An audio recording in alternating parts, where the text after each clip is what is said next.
Қайырлы күн, құрметті оқушылар. Бүгін бізде математика сабағы 2 сынып 15 сабақ. Тақырыбы кестенің көмегімен бір таңбалы сандарды разрядтан аттап қосу және азайту. Бірінші есеп. Бос төр көздің орнына тиісті санды қой. Ең алдымен есептің сол жағын шығарып аламыз. 6-ға 2 қосамыз 8, 8-ге 3 қосқанда 11. Енді 6-ға қандай санды қосқанда бізде 11 шығады. 5-ті қоссақ 11 шығады, 5 санын жазамыз. Енді 15-тен 7-ні азайтамыз. 8, 8-ге 1 қосқанда бізде 9 шығады. Қандай санынан 9-ды азайтқанда 9 шығады. 18-ден 9 азайтсақ 9 шығады бізде. 18-ден 9 алғанда 9, мына жерде 4 санын қоямыз. 7-ге 4, 11. Одан 2-ні азайтқанда 9 шығады. Келесі есеп 14-тен 6 азайтқанда 8 шығады. Мұнда бос төр көздің орнына 3 санын қоямыз. 12-ден 3 алған бізде 9, 9-дан 1 алғанда 8 шығады. Екінші есеп. Артық өрнекті тап. Шығарып алайық. Ең алдымен 3-ге 5 қосқанда 8, 8-ге 4 қосқанда 12, 6-ға 4 қосқанда 10, 10-ға 2 қосқанда 12 шығады. 9-ға 2 қосқанда 11, 11-ге 1 қосқанда 12, 8-ге 4 қосқанда 12, оған 0 қоссақ 12 шығады. 7-ге 3, 10, оған 2 қосқанда 12 шығады. 6-ға 1 қосқанда 7, 7-ге 4 қосқанда 11 шығады. Сонда бізде артық өрнек 6 қосу 1 қосу 4 екен. Неге? Себебі жауабы 11, қалған өрнектердің барлығында жауабы 12 екен. Үшінші есеп. А нұсқасы. Берілген сандарды пайдаланып қосу амалымен тура теңдік құр. Қосындының мәнінен бірінші қосылғышты азайт. Не байқадың? А нұсқасы. 8-ге 4 қосқанда 12, 12-ден бірінші қосылғыш 8-ді азайтамыз, 4 шығады. Ә нұсқасы. Берілген сандарды пайдаланып азайту амалымен тура теңдік құр. Айырманың мәніне азайтқышты қос. Яғни 15-тен азайтамыз 6-ны тең 9 шығады. 9-ға 6-ны қосқанда азайтқыш тең бізде 15 шығады. Бізде шығатын қорытынды қосуды азайтумен тексеруге болады. Азайтуды азайтумен және қосумен тексеруге болады. Төртінші есеп. Өрнектердің мәнін тап. 16 азайту 8. Ең алдымен 8-ді 6 және 2 деп жіктеп аламыз. 16-дан 6-ны азайтқанда 10, 10-нан 2-ні азайтқанда 8 шығады. 7 қосу 8, 8-ді 3 және 5 деп жіктеп аламыз. 7-ге 3 қосқанда 10, 10-ға 5 қосқанда 15 шығады. 8 қосу 3 өрнегіндегі 3 санын 2 және 1 деп өрнектеп аламыз. Жіктеп аламыз. 8 қосу 2, 10, қосу 1, 11. 12 азайту 7, 7 санын 2 және 5 деп жіктеп аламыз. 12-ден 2-ні азайтқанда 10, 10-нан 5-ті азайтқанда 5 шығады.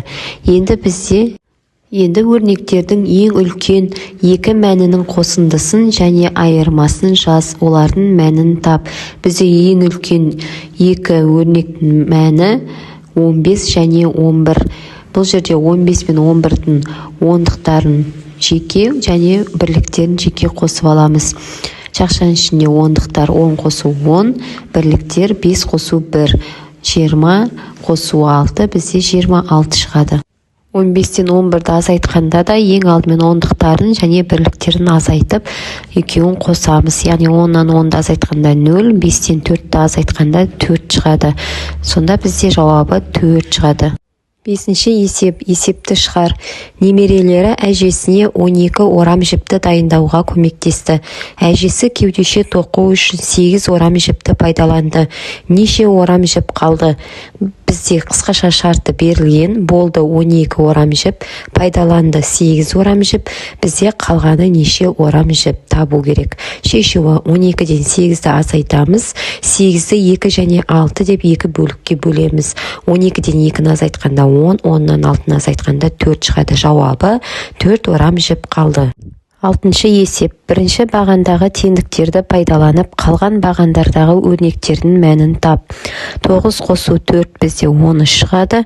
6 қосу 5 бізде 11 шығады. Келесі бағанда бізде 4 қосу 9, 5 қосу 6 берілген. Яғни мұнда шығатын ереже Қосылғыштардың орны ауысқанмен қосындының мәні өзгермейді. Яғни екінші бағанда да өрнектің мәндері бірінші бағанмен бірдей болады.